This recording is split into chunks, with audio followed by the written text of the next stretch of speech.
김은경의 생생경제. 안녕하십니까, 김은경입니다.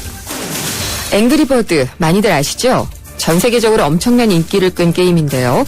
빨강, 노랑, 주황색들의 새들이 돼지에게 도둑맞은 알을 되찾기 위해서 몸을 날려서 각종 장애물을 격파하는 내용입니다. 전 세계적으로 인기를 끌었던 이 게임이 좀 인기가 시들해지면서 실적이 부진했고요. 그래서 제작사의 순이익이 반토막 났다고 합니다. 대신에 요즘 인기를 끌고 있는 것은 캔디 크러쉬 사가의 게임이라고 하죠.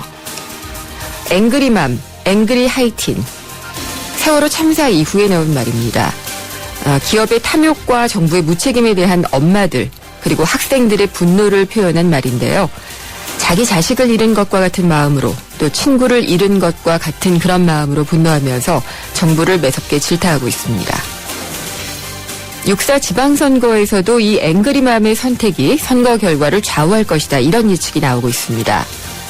앵그리맘들이 매서운 눈으로 후보들의 공약을 꼼꼼히 살펴보고 이행을 할 수 있을지를 제대로 따져보겠다는 그런 입장입니다.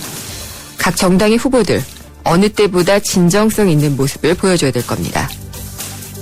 김윤경이 뽑은 오늘의 생생 키워드, 앵그리입니다.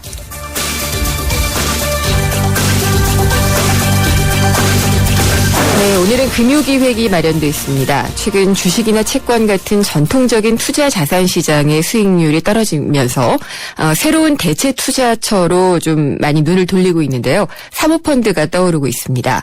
지난달에 당국이 규제를 좀 완화를 해줬고요. 그러면서 관심이 더 집중되고 있는데 그래도 사모펀드 하면은 론스타, 먹튀 이런 단어가 떠오르는 것도 사실입니다.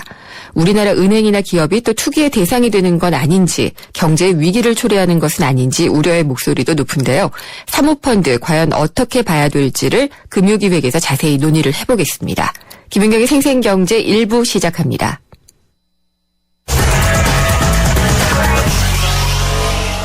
네, 오늘의 증시 알아보겠습니다. 신한금융투자 곽상준 PB팀장입니다. 안녕하십니까? 네, 안녕하십니까. 곽상준입니다. 네, 오늘 시장은 어땠나요? 네, 오늘 시장 좀 조금 특이하게 마무리되었습니다. 특이하게요? 네. 일중 내내 그 마이너스 권역에 계속해서 머물러 있다가 종가에 플러스 반전하면서 상승 전환에 성공하는 모습이었습니다. 네. 오늘 종합주가지수는 아침에 6.7포인트 하락으로 6.7포인트 하락으로 시작을 했다가 13포인트 가까운 하락세 보였다가 막판에 삼성전자 그룹의 몇몇 종목들이 상승을 하면서 지수를 조금 끌어올렸고, 그리고 장막판에 외국인들 매수세가 집중되면서 3.24포인트, 전일 대비 0.16% 상승하면서 2013.44포인트로 마감을 했습니다. 오늘 2000은 또 사수했네요. 네네네. 그렇습니다. 이게 사실은 굉장히 좀 특이한 상황이다, 이렇게 볼 수 있겠는데요. 네.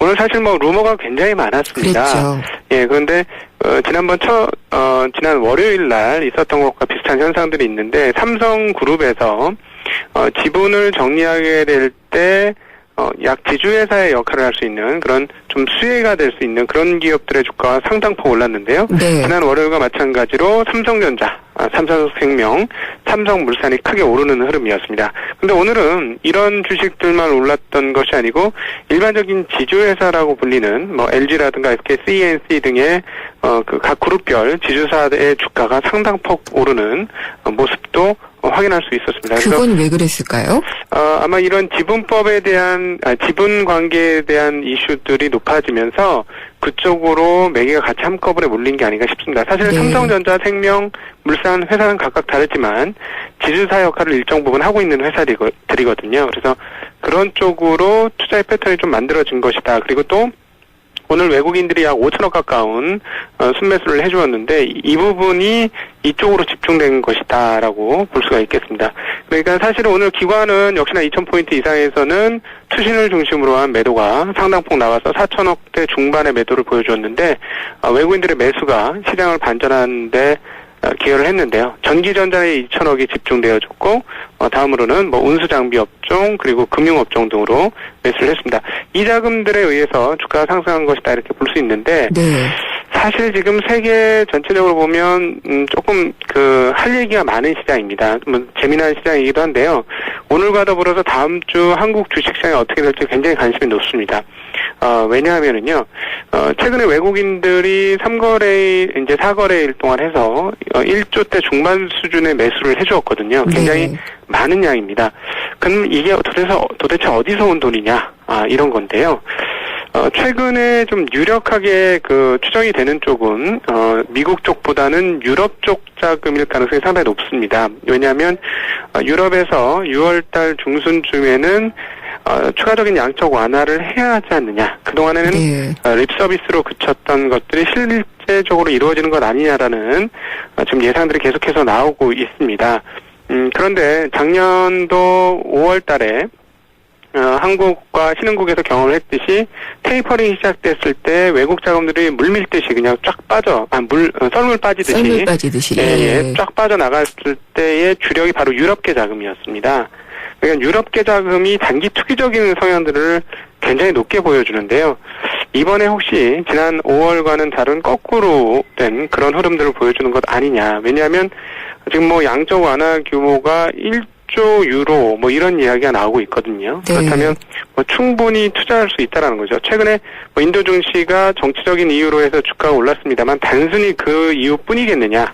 라고도 볼 수 있는데요. 그쪽도 그럼 유럽 자금이 들어갔다고 보는 건가요? 네, 그럴 수 예. 있다라는 것이죠. 물론 근데 이제 여기에 대한 정확한 검증은 향후에 외국인들의 투자 주체별 매매 지역을 분석해봐야 알기 때문에 후행적으로 우리가 알게 됩니다만 그 가능성은 좀 있어 보입니다. 그래서 다음 주에 사실 이 자금들이냐 아니면은 2,000포인트 이상이기 때문에 기관들의 펀드 환매가 상당히 네. 줄을 이을 건데요. 매도의 힘이 세느냐, 셀 것이냐, 이 부분으로 서로 대결을 할 것이다 이렇게 보여지고요. 또 하나 재밌는 점이 있습니다. 사실 한국이 지금 올랐습니다만 좀 불안불안한 부분이 하나 있는데요. 미국 국채금리가 좀 심상치 않습니다. 네. 네, 미국 국채금리가 2.5, 10년물 기준으로 2.5 미만으로 떨어졌습니다. 그렇죠. 2.49입니다. 네. 이건 무슨 말이냐면 안전자산 선호 현상이에요. 그런데 정말 희한하게도 주식이라면 보통 우리가 위험자산이라고 분류를 네. 하는데요. 상대적으로 그렇죠. 예. 네네. 미국 같은 경우 지금 위험자산도 나쁘지 않고 올랐고 안전자산도 올랐다라는 것이죠. 금리가 떨어졌다는 건 국채 가격이 올랐다라는 얘기가 되니까요. 그러니까 도대체 이걸 어떻게 해석해야 할 것이냐 이 부분인데 일단 잠정적으로 저는 이렇게 생각을 하고 있습니다.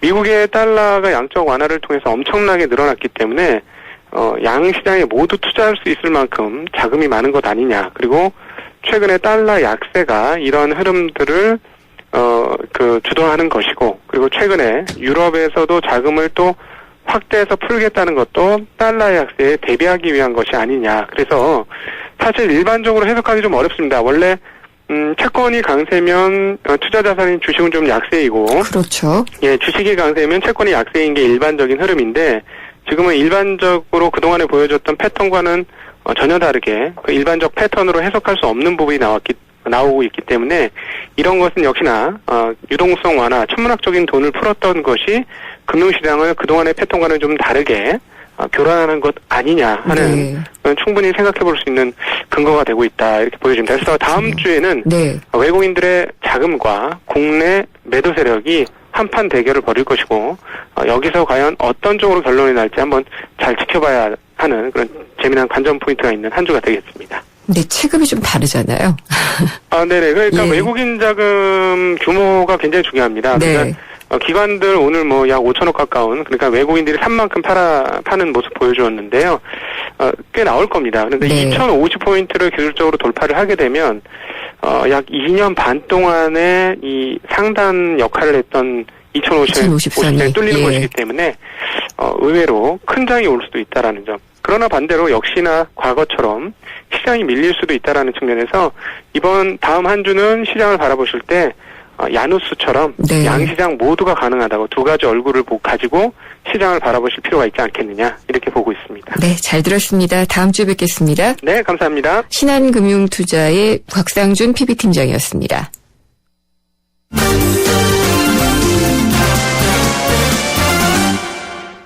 오늘의 주요 경제 뉴스 정리해 보겠습니다. 한국일보 이성철 산업부장입니다. 안녕하십니까? 안녕하세요. 카드사들의 영업이 풀렸나요? 17일부터 이제 본격적으로 영업 재개가 시작이 됩니다. 네. 내일부터인가요? 예, 그렇게 되죠. 네. 그렇죠. 지난 2월이었죠. 그 KB국민카드, 그다음에 NH농협카드, 롯데카드 이 세 군데서 1억 건이 넘는 고객 정보 유출 사건이 뒤늦게 적발이 됐죠. 네. 그리고 그 파장이 워낙 컸기 때문에 3개월 동안 영업정지, 신규 모집이라든가 신규 영업이 중단되는 초유의 영업정지 사태가 빚어졌고, 그 3개월 영업정지가 이제 끝나게 돼서요. 이번 17일부터 이제 영업 재개에 들어가게 되는데, 아마 쉽지가 않을 겁니다. 이번 사실 카드 사태가 단순히 개인정보 유출에 끝나는 것이 아니라 카드 이용에 대한 상당한 국민적인 불신을 불러일으켰던 부분들이 있거든요. 그렇죠. 그리고 전체적으로 지금 어제도 제가 이 시간에서 말씀을 드렸습니다마는 카드 수도 많이 예, 줄고요. 점차 신용카드보다는 체크카드 이용을 늘려가는 그런 추세이기 때문에 뭐 카드사가 어떻게 보면 자초한 부분도 있습니다만 또 이 사건 말고도 그 앱카드라고 그러나요? 네. 최근에 거기서도 몇 가지 불미스러운 일들이 있었기 그렇죠. 때문에 예. 아마 카드사들이 기존의 영업력을 복원하는 데는 상당한 어려움이 있지 않을까 예상이 됩니다. 그 전업카드사 같은 경우에는 어떤 식으로 이런 손실이라든지 이런 거를 막아낼지 좀 궁금하기도 하네요. 결국은 뭐 이제 매출이 늘고 카드 매출 그다음에 이 수수료 수입이 이제 대부분인데요. 그래서 카드사 영업 환경이 과거만큼 이 시쳇말로 이 땅짚고 헤엄치는 식의 그런 아니죠. 장사는 어려워 보입니다. 수수료율도 작년에 다 낮췄고요. 네, 그렇죠. 예. 1분기 등기사들의 급여가 공개가 됐는데 역시나 좀 눈을 크게 뜨고 봐야지 되나요? 예. 이게 이제 그 등기 임원들 네. 그때 영업 얼마를 급여 받았느냐. 공개. 예. 이게 이제 작년에 처음 시행이 돼서 올 3월이었던가요? 작년도 네. 사업 보고서가 공개가 되면서 재벌 오너들이 도대체 얼마를 받는지 또 이 주요 CEO들이 얼마를 받게 되는지가 드러나게 됐고 거기에 따라 상당한 폭풍이 있었는데 이 기업들의 분기 보고서는 이제 연말에만 내는 것이 아니라 분기마다 내지 않습니까? 네. 그러니까 1분기 이 급여 실태가 이번에 이제 다시 공개가 된 겁니다. 대상자는 5억 원 이상 보수를 받는 등기 임원들이 되는 건데요. 참 이번에 보니까 좀 의외의 결과가 나왔는데 어떤 게 있나요? 오너들 또 전문 경영인 통틀어서 지난 1분기에 가장 많은 돈을 회사에서 받은 사람이 이 전문 경영인 출신인 신종균 삼성전자 사장입니다. 예. 삼성전자에는 사장급 이상이 굉장히 많은데 그중에 네. 신종균 사장은 이 휴대폰 또 태블릿 PC 이 모바일 부분을 담당하는 CEO인데요. 1분기에 받은 돈이 96억 원입니다. 엄청나네요. 이분이 작년에 전체적으로 받은 게 62억 원인데요. 네. 1분기에만 96억을 받았는데 다른 CEO들은 보통 10몇 억 정도였는데 왜 이런 일이 생겼냐면은 삼성 같은 경우는 1월 달에 작년도 실적급여를 받습니다. 인센티브군요. PS라고 해가지고요. 네. 근데 그거는 이제 각 회사별로 다르고 같은 회사 내에서도 부문별로 실적에 따라서 차등 지급이 되는데 네. 삼성전자의 작년도 기록적인 순이익이라는 게 대부분 모바일에서 나온 거 아니겠습니까? 예. 그래서 1분기 급여는 4억 3천만 원이었고 상여금은 1억 4천만 원인데 기타 근로소득 이게 그러니까 작년도 실적에 따른 성과급입니다. 예. 그거를 무려 90억 8천만 원을 받았습니다. 이렇게 받으면 세금은 얼마를 내는 거죠? 40% 내야 되겠죠? 네. 40% 되면은 그래도 뭐 50억 원 이상의 그러니까요. 아마 실질 소득을 받게 됐을 것으로 보이는데 예. 아무튼 어마어마한 돈을 받았고요. 네. 그리고 이 전체 통틀어서 랭킹 2위, 3위, 4위도 다 이 전문 경영인 출신들입니다. 물론 그렇군요. 여기에는 물러난 분들이 좀 포함이 됐는데 경청호 현대백화점 전 부회장이라든가 네. 포스코 전 회장이라든가 근데 이제 이분들은 물러나면서 퇴직금이 이제 1분기 거기에 가산이 됐기 때문에 다들 어쨌든 뭐 40억대, 50억대에 가까운 돈을 받았습니다. 오너 중에서는 정몽구 현대차그룹 회장이 28억의 보수를 받아가지고 네. 가장 많은 그 급여를 받았는데 참고로 지금 이제 사법처리 상태에 있었던 또 혹은 뭐 집행유예라든가 예를 들어서 이 SK의 최태원 회장, 또 네. 한화의 김승현 회장, CJ의 이재현 회장 이런 분들은 지금 그 등기이사직을 모두 내놨거든요. 그렇죠. 그리고 돈을 안 받겠다고 이미 선언을 한 상태이기 때문에 1분기에는 어쨌든 대상도 등기임원에서 사퇴를 했기 때문에 대상도 아니고 받은 돈도 없기 때문에 뭐 영원이고 네. 이번 공개 대상에는 포함이 되질 않았습니다. 두 가지가 궁금한데요. 네. 신 사장이 지난 연말에는 어땠는지 몇 위원 썼는지가 좀 궁금하고요. 네. 그리고 또 정몽구 현대차그룹 회장이 보수를 이만큼 받았지만 네. 여기에는 어떤 뭐 배당금이라든지 이런 물론입니다. 금융소득은 예, 예. 하나도 안 잡힌 거잖아요. 그렇죠. 그렇습니다. 예. 이 신 사장 같은 경우는 작년 연봉이 62억 원이었고 네. 그 삼성전자에 지금 CEO가 세 분이 있습니다. 권오현 예. 총괄부회장이 있고 그다음에 이 모바일 담당하는 신종균 사장, 그다음에 이 생활 가전 부분을 담당하는 네. 윤부근 사장 이렇게 아마 셋이 분이? 등기 이사인 걸로 예. 저는 알고 있는데 네. 작년에 다 50억, 60억 원대를 받았죠. 몇 위였었죠? 전문 경영인으로서는 제일 여전히 많았습니다. 여전히 많았고요. 예. 그렇습니다. 그리고 참고로 이거는 말씀드린 대로 급여기 때문에 네, 근로소득. 배당 수입은 여기엔 들어가지가 않습니다. 예. 그런 걸 합쳐서 한번 좀 봤으면 좋겠다 네. 이런 생각도 좀 들었어요. 네. 삼성전자 지금 뭐 계속 삼성전자 얘기만 하게 되네요. 이번에 백혈병 산업재해와 관련해서는 그래도 좀 전향적인 자세를 보여주는 건 같아요. 네. 그래서 이제 협의가 시작이 되는 것이냐 이게 좀 궁금해요. 이 백혈병 문제 사실 거슬러 올라 지금 7년이 넘은 그렇죠. 이 사건이죠. 지난 2007년에 기흥 반도체 공장에서 일하던 그 여성 근로자 황유미 씨가 급성 백혈병으로 사망한 뒤에 이 백혈병 논란 이것이 산업재해냐 아니냐를 둘러싸고 긴 논란과 공방이 있었고 법정 공방은 지금도 진행이 되고 있고요. 그러다가 이제 삼성전자가 금주 초였죠. 네. 권오현 부회장이 직접 나와서 공식적으로 이 백혈병 피해자들에게 사과를 하고 제3의 중재기구를 통해서 피해 보상 문제 등을 협의하겠다. 그런 이제 중재안을 냈던 사람이 이제 정의당의 심상정 의원이었고, 네. 그래서 삼성전자 그다음에 이 피해자 쪽을 대표하는 반올림이라는 단체가 있습니다. 이렇게 해서 이제 대화가 이제 시작이 될 것 같은데, 지금 아마 이 첫 번째 대화가 아마 28일, 29일 이때부터 이제 시작이 될 것 같습니다. 아, 제안을 날짜를 했군요. 네, 예. 그렇습니다. 작년 12월부터 이제 협상이 시작이 되긴 됐었는데, 네. 그동안 여러 가지 이제 절차적인 문제나 자격 조건 뭐 이런 것 때문에 진행이 되지 않았었고요. 이번에 삼성전자가 공식 사과와 함께 제3의 중재기구를 통한 합당한 보상 계획을 밝히면서 이제부터 이제 본격적으로 협상이 시작이 될 것 같습니다. 그래서 28일 또는 29일에 삼성전자와 이 반올림 측에 대해서 양자 간에 혹은 뭐 3자 간에 대화가 시작이 될 것 같고요.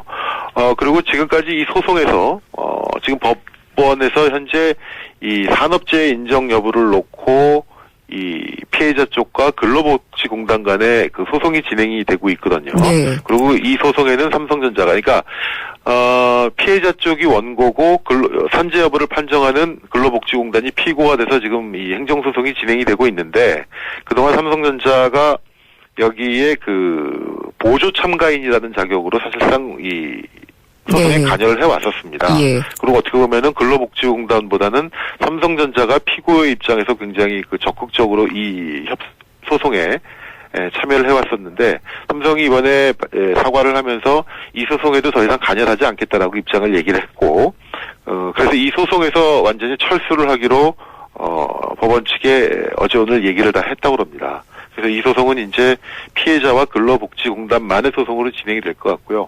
자, 앞으로는 어쨌든 제3의 중재기구를 통해서 논의가 될 것 같은데, 물론 이 피해자 쪽, 반올림 쪽에서는 제3의 중재기구에 대해서 여전히 좀 미온적인 반응을 보이고 있습니다만. 약간 좀 회의적인 것 같아요. 네. 예. 근데 결국은 뭐 양자 간 대화가 평행선을 달릴 수밖에 없는 구조하에서 결국은 이 중재기구를 통해서 얘기가 되지 않을까. 다만 그 과정에서 그럼 과연 보상을 어떻게 할 것이고 산재 인정 문제를 어떻게 가지고 갈 것인가를 놓고서는 여전히 긴 논란이 예상이 되는데 어쨌든 첫 단추가 7년 만에 좀 뒤늦게나마 첫 단추를 다시 꿰게 됐고 네.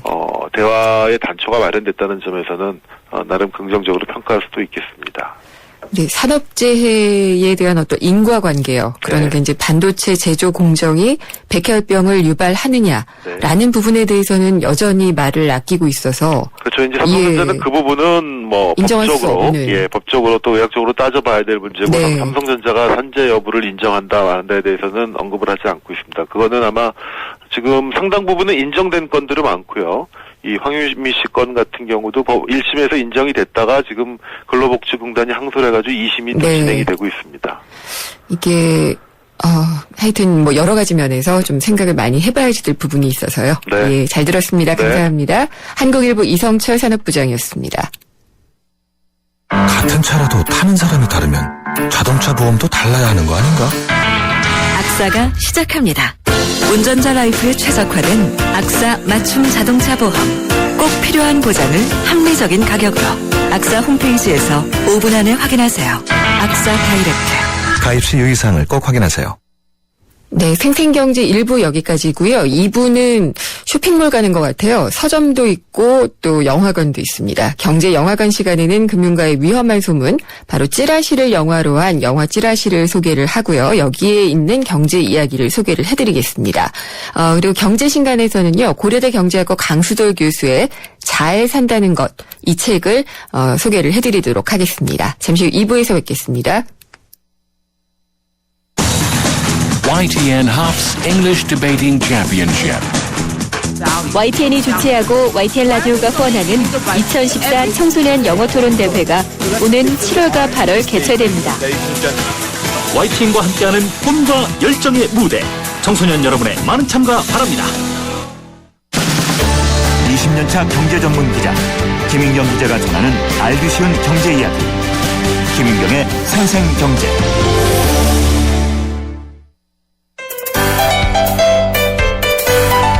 알쏭달쏭 경제상식 퀴즈.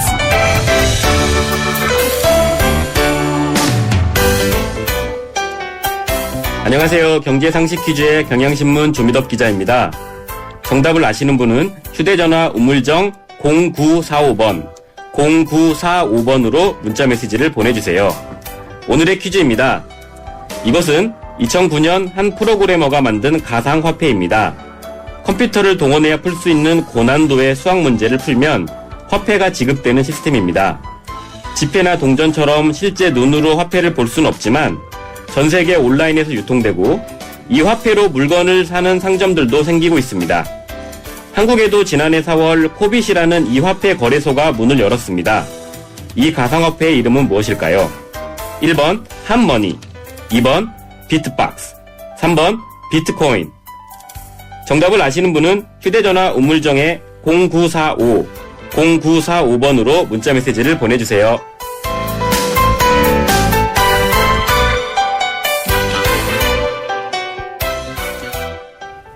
네, 세상의 베이스가 되다 포스코 협찬으로 김은경의 생생경제 2부 시작하겠습니다. 조미덕 기자가 조금의 힌트도 주지 않네요. 저 같으면은 약간 좀 뜸을 들여서 이렇게 좀 보기에서 힌트를 줬을 것도 같은데 이 생생경제 퀴즈 정답을 보내주십시오. 그럼 몇 분을 선정을 해서 선물을 보내드릴 텐데요. 오늘의 상품은 베르디 오페라 돈 까를로 티켓 그리고 홍대 치코사라의 외식 상품권입니다. 이 돈 까를로는 국립극장에서 펼쳐지는 국립오페라단의 공연인데요. 5월 23일 금요일 저녁 공연입니다. 오페라의 감동과 또 맛있는 외식의 기회를 잡으시길 바랍니다. 퀴즈 정답을 보내주실 곳은요. YTN 라디오 앱 예스 또는 짧은 문자는 50원, 긴 문자는 100원이 부과되는 휴대전화 우물정의 0945번. 트위터는 YTN_이코노미고요. 웹사이트로도 남겨주시면 됩니다. 많은 참여 기다리겠고요. 저는 광고 듣고 다시 돌아오겠습니다. 한때 보리 하나로 콜라와 싸워 전설이 되신 분이 계셨지. 국내 최초 보리탄 산업료로 콜라의 아성을 흔들었던 맥콜. 다 전설을 맛보리 맥콜. 여러분, 잘생겼다는 말 지금까지 몇 번이나 들으셨어요? 아니, 얼굴 말고요. 우리 모두 이 세상에 잘생겨났잖아요. 서로 잘생겼다 칭찬해 주자고요. 잘생겼다 LDA SK텔레콤. 채소 과일을 많이 먹자는 당연한 건강상식. 하지만 80년 전엔 뉴트리라이트의 혁신적인 생각이었습니다. 식물 영양소로 세상을 바꿔온 80년. 뉴트리라이트 더블 X에 담겨 있습니다. 80년 식물 영양소 전문가. 뉴트리라이트. 건강기능식품 광고입니다. Champion risposta Se voglio fare contento, Totò. Guardate conto una cosa. 주중에는 저희 생생경제가 경제의 이면을 입체적으로 봅니다마는요. 금요일에는 의외의 곳에서 경제를 찾아봅니다. 바로 영화에서 찾아보는 시간인데 경제영화관 시간입니다. 경향신문의 박병률 기자 전화로 연결돼 있습니다. 안녕하십니까? 네, 안녕하세요. 오늘은 어떤 영화인가요? 네, 그 찌라시 아시죠? 잘 알죠. 예. 아마 그 기자라든가 네. 뭐 또 관련된 정사하시는 분들이 많을 것 같은데 오늘도 보고 왔는데요. 아, 그런가요? 네. 오늘은 이 찌라시를 소재로 한 영화 한 편을 소개시켜드리겠습니다. 김광식 감독이 메가폰을 잡고 만든 영화. 제목이 찌라시인데요. 네. 이게 오늘의 영화입니다. 아, 제목도 아예 찌라시군요. 네. 그러면 내용은 찌라시와 관련된 거겠네요? 네, 그렇습니다. 이유곤이, 그 여배우 최미진의 매니저인 이유곤이 있는데요. 이제 자신을 따라온 이런 여배우를, 이유곤을 마침내 스타로 키웁니다. 네. 그런데 어느 날 증권가 찌라시를 통해서 대형 스캔들이 터집니다. 최미진이 유력 정치인의 스폰을 받고 있다. 이런 내용입니다. 네. 최미진은 자살한 채 발견이 되고요. 매니저였던 이유곤은 찌라시의 최초 유포자를 찾아서 복수에 나선다. 이런 줄거리입니다. 전직 기자 출신으로서 찌라시를 만들어서 배포하는 박 사장이라는 인물을 만나는데 알고 봤더니 진짜 몸통은 따로 있다. 네. 영화 이런 내용입니다. 그렇군요. 궁금한 게 많은데 이게 어떤 내용인지 우리가 화면을 귀로 한번 좀 들어보고 갈까요? 너 찌라시라고 들어봤지? 사람들은 찌라시 속 A양이 누군지 또 B양은 누군지 궁금해하지만 말이야. 진짜 궁금해해야 할 건 찌라시를 누가, 어떻게, 무슨 목적으로 만드느냐 하는 거잖아. 그리고 결정적으로 그걸 왜 뿌리느냐. 어때? 궁금하지 않아? 사설 정보지, 흔히 찌라시라 불리는 매체를 인터넷에 자신에 대한 괴소문이 확산되자 가짜든 아니든 피해자가 생기든 말든 무차별적으로 퍼지고 있습니다. 찌라시요? 그래, 너 지금 최미진 매저 맞아? 막아야 돼. 무조건 막아야 돼. 찾아서 꼭 밝혀내야 돼. 왜 최미진이야, 왜? 맨들 아니야. 안중은 저 위에서 하고 나는 배달의 기술. 조용히 떠물고 찌그러질려느냐. 내가 그리 찢어줄 거야. 이건 네가 전혀 갖고 놀던 수준 정도 아니야. 남들 아무도 모르는 연예계.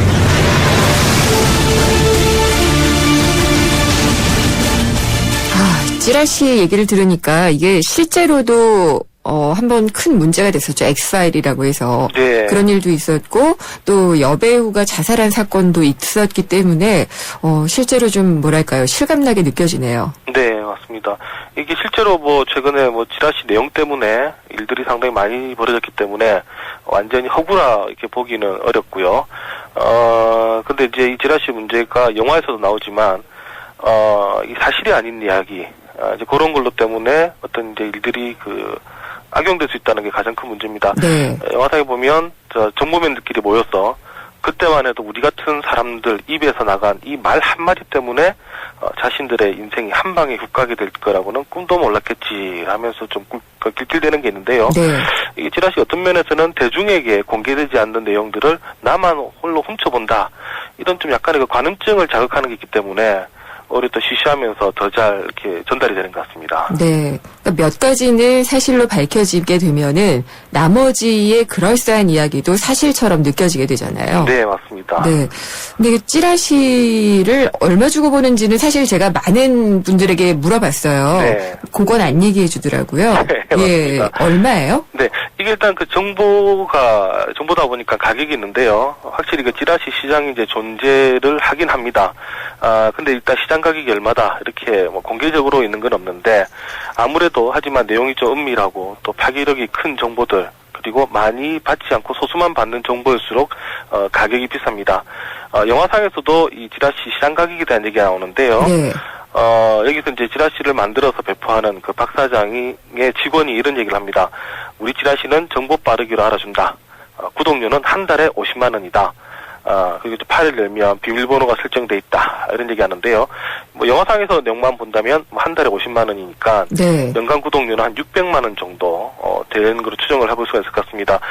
보통 신문 구독료가 월 2만 원이니까 여기에 비하면 이제 매우 높은 가격인데요. 거의 10배네요. 네. 예. 그럼에도 불구하고 이런 찌라시를 구입하는 사람들이 있는 이유, 공개되지 않는 정보를 얻는 대가로 그 정도는 지불할 수 있다. 이렇게 생각하기 때문입니다.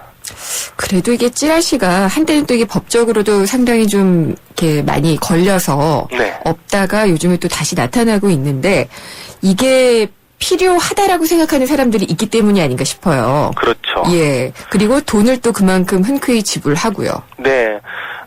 이제 찌라시 가격을 통해서 제가 이제 경제학 원론에 있는 내용으로 한번 설명을 드릴 수가 있는데요. 네. 말씀하신 것처럼 어떤 그런 수요가 있다 보니까 이제 공급 가격이 올라갈 수밖에 없습니다. 경제학에서 보면 그 지불용이 가격이라는 게 있는데요. 네. 이 지불용이 가격이라는 것은 소비자가 상품을 구매할 때 지불할 생각이 있는 그 최고 가격을 말합니다. 예. 생산자 입장에서 본다면 네. 생산자 역시 받을 수 있는 그런 이제 최대 가격인데요. 하지만 우리가 이제 일반적으로 말하는 가격은 통상 이제 이런 지불용이 가격의 그 밑에서 형성이 됩니다. 예를 들면 이제 소비자 생각에 이 상품이 100만 원이다라고 생각하는데 이때 이제 공급자가 100만 원 이렇게 부르면 사실 잘 안 사집니다. 그렇죠. 대신 한 90만 원 혹은 이제 80만 원 이렇게 부르게 되면 왠지 좀 이득을 보는 것 같아가지고 주머니를 좀 열게 되는데요. 네. 이제 이런 이제 지불용이 가격에서 실제 내가 구입한 구매 가격을 뺀 금액, 경제학에서는 소비자 잉여라는 단어로 또 표현을 합니다. 아무래도 이런 소비자 잉여가 클수록 소비자는 어떤 상품을 구매할 가능성이 큽니다. 네. 그래서 이 항상 세일하는 것 같은 그런 유통업체들의 전략이 먹혀드는 게 아닌가라는 그런 생각도 좀 드네요. 맞습니다. 네. 예. 근데 소비자 잉여가 클수록 소비자가 유리해지는 것처럼 느껴지기는 하잖아요. 네. 근데 마냥 커질 수는 없잖아요. 원가 이하로. 네, 맞습니다. 이 소비자 잉여가 커지는 만큼 또 반대로 하면 이제 생산자 이익이 줄어들 수밖에 그렇죠. 없습니다. 이 소비자와 생산자로 볼 때는 두 사람의 관계를 볼 때 사실 그 이익이라는 것은 그 제로섬 게임에 좀 가깝습니다. 누가 얼마를 더 먹느냐에 따라 가지고 상대 이익이 줄어들 수밖에 없는데요. 이 수요와 공급 이게 동시에 이제 시장이 존재하기 때문에 생산자의 공급도 사실 중요합니다. 생산자가 팔고 싶어하는 최대 가격에서 또 실제 판매된 가격 차액 이건 또 바꿔 말하면 또 생산자 잉여라고 할 수가 있는데요. 우리가 경제학에서 말할 때 완벽한 시장, 이제 이런 것은 소비자 잉여 그리고 생산자 잉여 이 두 개를 합칠 때 최대가 되는 점이다. 네. 예, 라고 설명을 합니다. 만약에 생산자 잉여가 턱없이 적다 이러면 생산자가 아예 생산을 하지 않겠죠. 그래 되면 생산량이 줄기 때문에 희한하게 또 가격이 올라가는 현상이 생깁니다. 그래 되면 소비자는 처음에는 좀 소비자 잉여를 많이 얻으려고 가격을 많이 깎았는데 결과론적으로는 나중에 더 비싼 물품을 사게 된다. 네. 이런 식으로도 경제학에서는 설명을 합니다. 그러니까요. 생산자 입장에서만 보면은 이걸 좀 할인해준다는 느낌을 주기보다는 일단 그냥 높게 불려놓는 게 유리하다. 이렇게 판단하지 않을까요? 네, 그 상품 전략적으로 본다면 이제 그렇게 되는 거죠. 그렇군요. 네. 그러면은 지금 이 영화 속에서 찌라시 유통업자인 박 사장이 딜을 하는 장면이 있다고 하던데요. 네. 그 장면에서도 이런 그 지불 용익 가격이라든지 소비자 잉여 이런 것들이 적용이 되나요? 네, 그렇습니다. 이제 여배우가 이제 죽는 그 죽음을 파고 들어가다 보니까 이제 대기업과 연관이 돼 있다는 것을 이제 찌라시 유통업자인 그 박 사장이 압니다. 네. 그래서 이제 대기업 측을 만나서 일종의 이제 딜을 하는데요. 그 딜이라는 게 이 여배우와 그룹에 관련된 내용을 찌라시에 쓰지 않는 대가로 우리 찌라시 내부를 더 구독해라. 이렇게 요구를 합니다. 네. 근데 이제 대그룹에서 이제 철자를 놓는데요. 그러니까 다시 그러면 이제 두 부만 더 구독해달라. 이랬더니 또 역시 이제 거절을 당합니다. 이런 대기업 쪽에서 이런 찌라시의 추가 구독 요구를 거절한 거는 이 박 사장의 정보가 가치가 없거나 또 혹은 이제 대기업의 힘을 이용해서 루머를 막을 수 있다. 이렇게 아마 생각했기 때문인데요. 혹은 이제 또 이런 이제 찌라시 만드는 삼업체로부터 뭐 협박을 당하는 게 불쾌했다 이래 볼 수도 있는데, 네. 그게 무엇이든 우리 경제학적으로 설명한다면 이 대기업 입장에서는 찌라시를 막는 대가로 두부를 구독할 그를 집을 용의가 없었다. 네. 라고 이제 경제학적으로 이제 설명을 할 수가 있습니다. 이 두부를 뭐 구입을 해봤자 대기업 입장에서는 뭐 거기에 따른 소비자 잉여가 없다 이런 얘기인데요. 이런 이제 물품을 사고 팔 때 이렇게 경제학에서는 소비자 잉여 그리고 생산자 잉여로 이렇게 설명을 한다 아시면 될 것 같습니다. 그렇군요. 근데 뭐 적게 불렀네요. 딜하는데 2부나 4부 정도밖에 안 불렀으면. 네. 상대가 대기업인데 그렇죠. 내용이 별로였었나 봐요. 잘 들었습니다. 감사합니다. 네, 감사합니다. 경향신문의 박병유 기자였습니다. 생생경제를 다양하게 만나는 방법. YTN 라디오 앱 예스와 웹사이트 김윤경의 생생경제 또는 트위터 YTN_이코노미로 실시간 듣기와 다시 듣기를 하실 수 있고 방송 내용에 대한 문의와 의견을 주실 수 있습니다.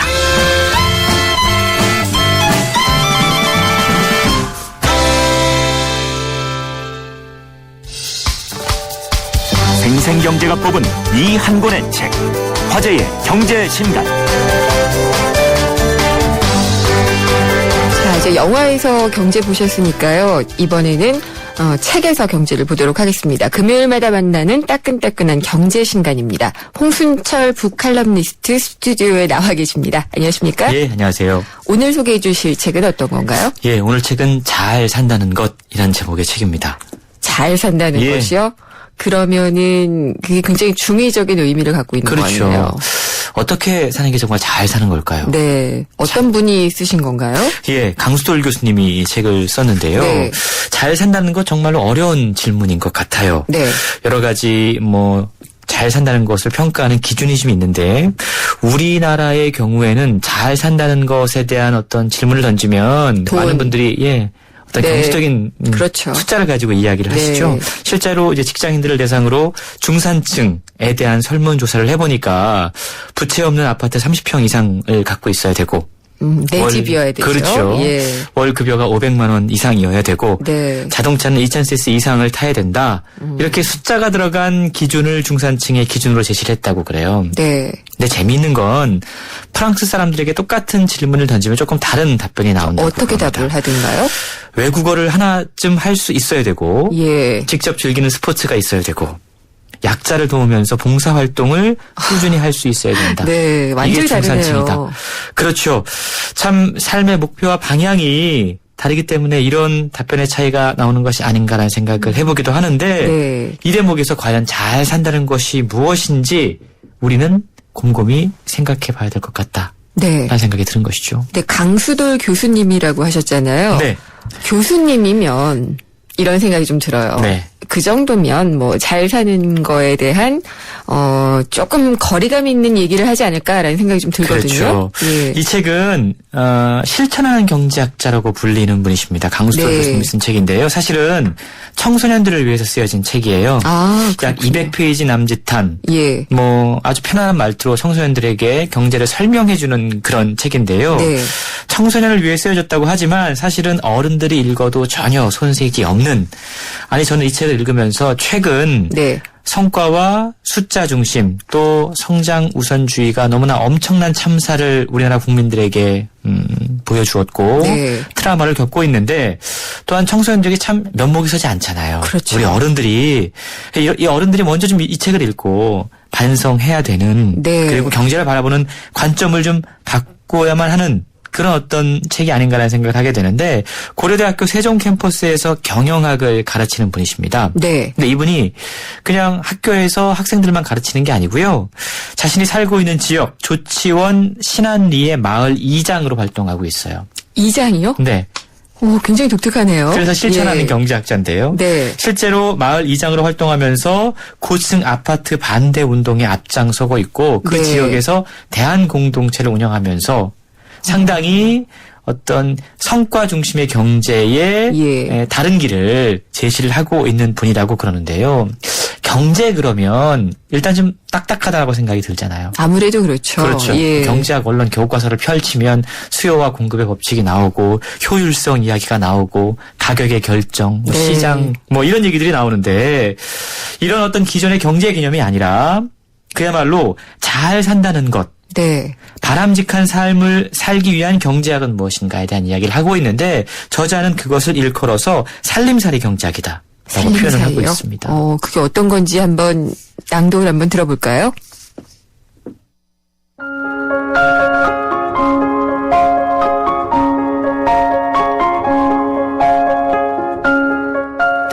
돈은 있다가도 없어지고 없다가도 생기는 것이지만 사람이나 자연의 건강은 한 번 크게 망가지면 회복이 거의 불가능해요.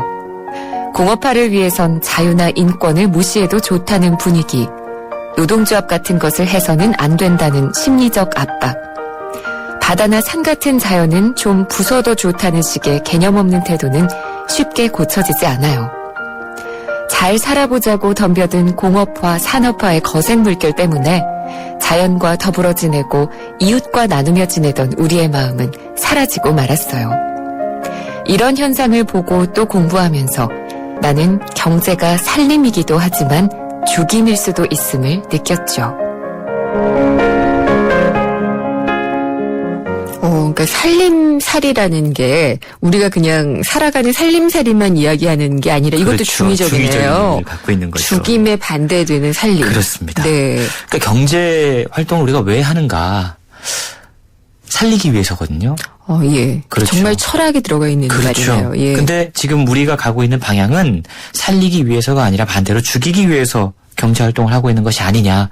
이게 바로 돈벌이 경제학이다라고 이야기를 하고 있고요. 네. 그 대척점에 서 있는 것으로 살림살이 경제학을 대안으로 제시를 하고 있는데 네. 돈벌이 경제학의 어떤 성찰과 대안으로서 경제의 본래 의미로 돌아가야 된다라고 이야기를 하고 있습니다. 경제의 본래 의미요? 예, 경제라고 하는 단어의 탄생을 보면 경세재민의 준말이라고 네, 그러죠. 그렇죠. 이걸 풀어보면 세상을 잘 다스려서 백성을 구제한다. 세상을 잘 경영해서 사람들이 잘 먹고 살도록 만든다라는 네. 뜻을 지니고 있습니다. 근데 저자는 지금 우리가 처한 경제의 모습이 과연 경세재민의 의미와 맞닿아 있느냐라고 묻고 있는 겁니다. 네. 그렇지 않다면 도대체 어디서부터 무엇이 잘못되었는지 책을 통해서 그 사례들을 가지고 설명하면서 경제를 바라보고 있는 새로운 네. 관점을 제시를 해주고 있는 것이죠. 굉장히 시의적절하기도 한 것이 지금 전체적인 부는 늘어나더라도 양극화가 심해지고 있잖아요. 그렇습니다. 양극화가 안 되고 그러니까 성장을 해도 낙수 효과가 없는 그렇죠. 그런 것들이 지금 문제가 되고 있는 상황에서 같이 잘 살 수 있는 이런 것들을 얘기를 한다니까 더 잘 들리거든요. 그렇습니다. 예. 이 책은 말씀하신 것처럼 우리가 알고 있는 경제의 원칙과 논리들이 시장에서 잘 적용되지 않는 이유에 대해서 이야기를 하고 있는데 시장 경제를 악마의 맷돌로 비유했던 경제학자가 있죠. 네. 칼 폴라니라고 하는 이탈리아 경제학자인데 이분은 인간 사회에서 상품화가 되어서 안 될 것들이 상품화가 되면서 비극이 발생했다라고 네. 이야기를 했어요. 강수돌 교수는 그 이야기를 소개하면서 어디서부터 잘못되는지에 대한 이야기를 하고 있는데 대표적으로 상품화가 안 돼야 되는 게 토지 노동 화폐라는 거예요. 네. 그러니까 원래 상품이라는 건 팔기 위해서 만들어져야 되는 거잖아요. 네. 근데 토지 노동 화폐는 원래 팔기 위해서 만들어진 게 아니라는 거죠. 이렇게 되면은 이 체제에 대한 전복적 생각이기도 한 것 같은데요. 시장 논리에 대한 모든 네. 것을 다 시장에 맡기려고 하는 네. 시장 중심주의, 시장 만능주의에 대한 예. 비판을 하고 싶었던 건데 그렇게 함으로 인해서 우리가 인간성보다는 효율성, 네. 삶보다는 돈, 생명보다는 이윤을 중시하는 풍조에 갇혀버리게 됐다라고 책을 통해 예. 경고를 하고 있는 겁니다. 맞기는 맞죠. 항상 내가 얼마나 효율적이어야지 되는가에 대한 압박감을 느끼면서 조직에서 일을 하게 되고 그렇죠. 자신의 부가가치에 대해서는 저평가를 하게 되는 그런 불행한 모습들이 많은데 사실 세월호 참사도 이런 것들을 보여준 대표적인 케이스였다고 생각이 돼요. 그렇습니다. 이 책의 저자는 제일 마지막 부분에 그렇다면 어떻게 사는 것이 진정으로 아름다운 삶인가 잘 사는 것인가에 대한 이야기를 하고 있는데 네. 록펠러의 사례를 소개를 해주고 있어요. 보통 부자로 알고 있잖아요. 네. 근데 이분이 54세 때까지 정말 엄청나게 사람들을 괴롭혀서 돈을 벌었다고 그래요. 네. 근데 55살 때 1년밖에 살 수 없다라는 진단을 받게 됩니다. 예. 병원을 오가면서 난생 처음으로 수술을 받지 못했던 소녀, 네. 돈이 없어서 이 소녀를 돕게 되는데 희한한 게 그러면서 불치병이 나 98살까지 살게 됐다라는 건데요. 예. 다소 논리의 비약일 수 있겠지만 저자는 누군가를 돕겠다라는 순수한 희생정신과 우애와 네. 협동 소통과 공감이 모든 사람을 살릴 수 있는 알겠습니다. 진정한 경제다라고 이야기를 하고 있는 것이죠. 네, 좋은 말씀 오늘 잘 들었습니다. 감사합니다. 고맙습니다. 홍순철 북칼럼니스트였습니다.